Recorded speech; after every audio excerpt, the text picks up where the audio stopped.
Tonight on Hip on the Spot News. The Kola Peninsula by Orbx awaits to be explored. The Mirage F1 may get to fly in Afghanistan. The open beta releases are piling up for DCS World. And we found the penguins in the South Atlantic map. This and more on How I Play.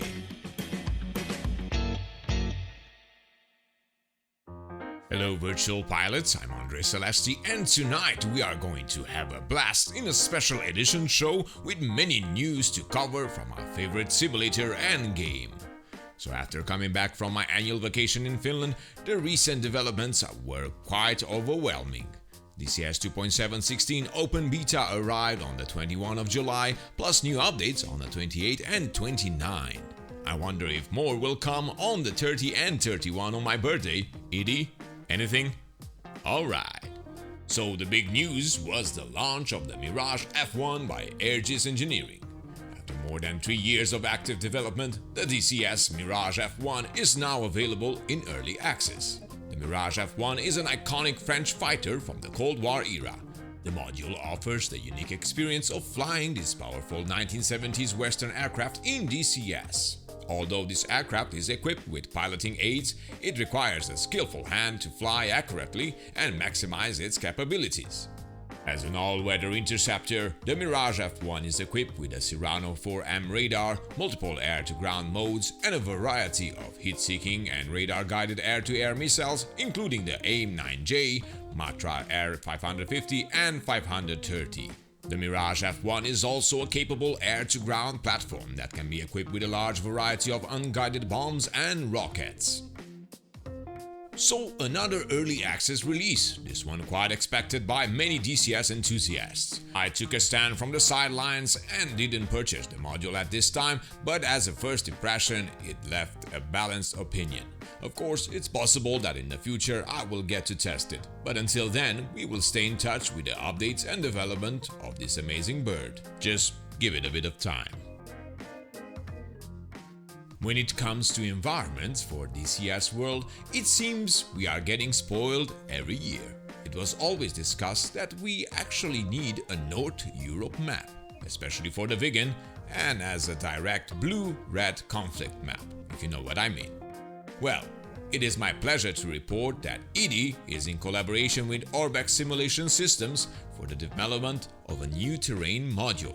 It is none other than the Kola Peninsula, one of the largest peninsulas of Europe located in the far northwest of Russia, almost completely inside the Arctic Circle. The Kola Map will cover more than 550,000 square kilometers of land across northern Scandinavia and northwest Russia, plus large sections of the Norwegian Sea and Barents Sea for naval operations. For Russia, the mostly ice-free ports of the Murmansk area, home of the Northern Fleet, are of immense strategic importance. Thus, the narrow land corridor from the Kola Peninsula to central Russia has evolved into a dense clusters of military airfields and bases. The northern areas of Norway, Sweden and Finland mirror the military and economic importance of this peninsula, with significant bases for all branches of the respective armed forces and extensive training ranges hosting key exercises for Western alliances.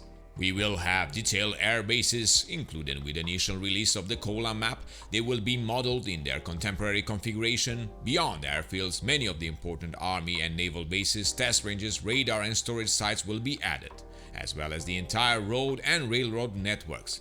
And don't forget the saunas. The saunas are important as well. Thank you. Civilian point of interest will also be represented, including key buildings, bridges, hydro dams, power plants, port facilities, and vertical obstructions. Dramatic fjords and glaciers with many islands that will create an interesting coastline. The lake-studded taiga forest and Arctic tundra complete the natural beauty of this region. Both summer and winter version of the Kola Map are planned. And wait, there is more. The Orbx team is collaborating with experienced DCS campaign creators, Baltic Dragon, and Reflected Simulations to create engaging F-18C and F-16C campaigns at launch. I don't know for you, but I'm sold already. For those of you not knowing, Orbx has over 15 years of experience creating high-detail scenery and airports for flight simulator platforms, including X-Plane 11 and Microsoft Flight Simulator.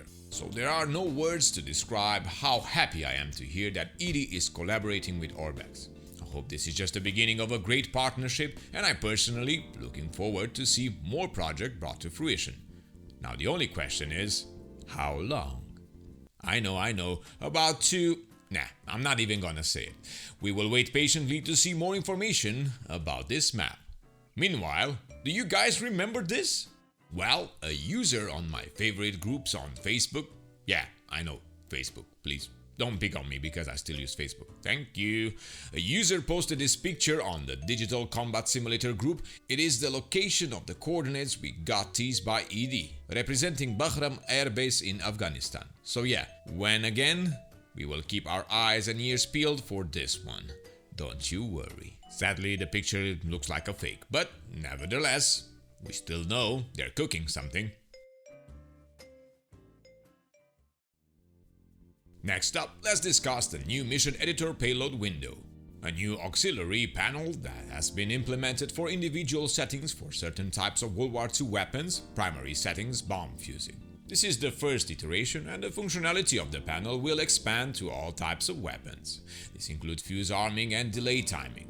It is also working on new fuses and a fuse on laser code selection panel for modern day weapons. This includes the JPF, DSU 33A and B, FZU 139 and others. Moving on, we recently received the Soviet AAA 100mm gun KS-19 and the SON-9 radar, originally deployed aboard ships in the Second World War. The tow version was named the KS-19 Heavy Caliber Anti-Aircraft Cannon, which also had some surprisingly good utility in the ground attack role against heavy armored targets. And coding ED, look out for the Soviet 100mm cannon coming in the next open beta. Didn't found it yet, but maybe they meant the next big open beta update. We got new sounds for the CH-53, CH-47D, OH-58 and the Gazelle. More improvements to the AI payload delivery and strikes, and many fixes. They are currently working on a variety of weather system enhancements, with progress on the ice halo effect, the addition of cirrus clouds and moving clouds that are affected by wind, direction and speed. The next task will be a preset selection window that will allow for rapid weather turning using the mission editor. Well, let's bring on the moving clouds. That will be nice. Next, let's talk about the Hornet, that recently received gun sparks. Now who would have known? You know, every time you learn something new about the world of aviation. This one was new for me. So the Hornet got sparkles. Isn't that cute? But it's wrong. They also adjusted the detection and lock radar range alongside fixes and improvements.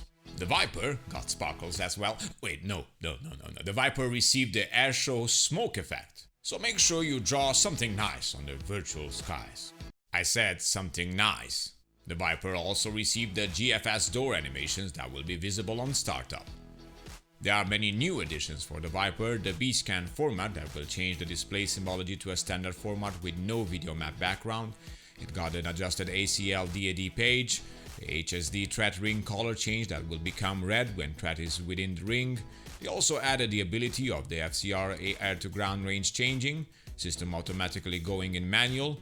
They adjusted radar detection and designation range, and be advised that there will be a slight delay when the radar first detects the target, as a search hit before it becomes a valid track file. The time between the first detection and valid track file is much less now. They adjusted radar look down effect to make it less severe, and the radar sensitivity to lock down clutter notch at close range. And of course the Viper comes with a lengthy list of fixes as well. Moving on with the AH-64D Apache, it received some rocket avionics adjustments and many fixes, though still no performance improvements listed in the Apache, so no Apache in the VR for me yet. But they are improving the pilot and co-pilot gunner animations. We got to see a preview for the CPG onboarding. These animations are a work in progress, and it seems we will get more of them very soon. Okay, but please do something about the performance. Maybe the mod team can help us out with more FPS-friendly external and internal textures? gotta call some friends. Next up is, oh come on, you know, the Mi-24P Hind, which received the rear cabin cord machine gun available with multi-crew and AI gunner capability.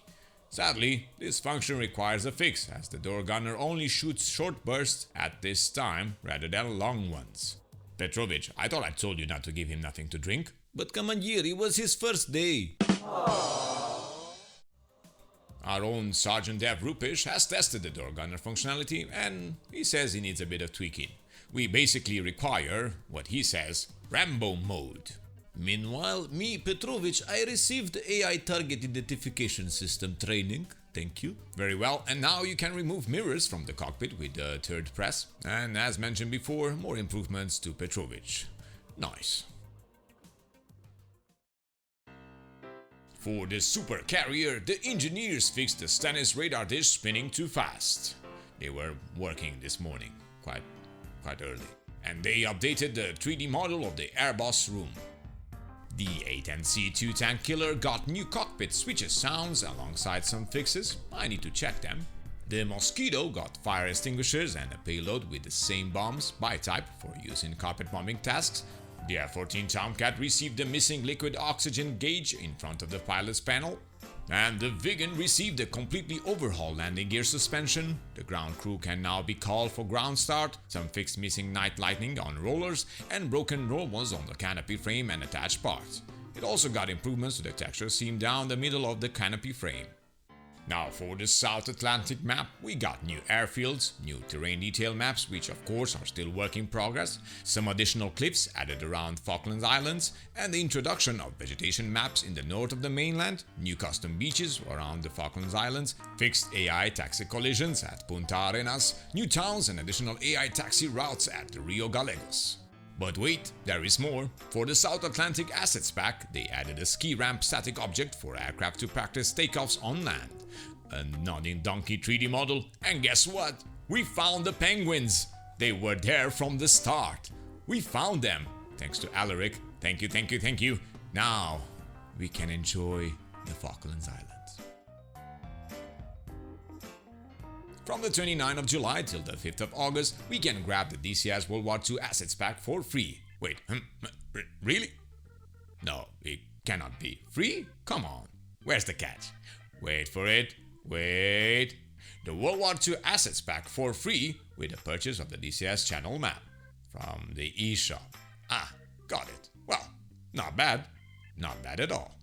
And with that said, we end our special DCS news episode. I am off to celebrate my birthday now. I will chill out for the weekend and start another week with plans to switch back to full time for YouTube. Hopefully sooner rather than later. And that's it for today. Thank you all for watching. If you want to support our channel, feel free to use the thanks button that was recently implemented by YouTube. And remember to leave us a like if you find our video informative. And subscribe to keep in touch with all the latest news on your favorite simulator and games. I'm Andre Celesti, reminding you to fly safe, and I'll see you next time.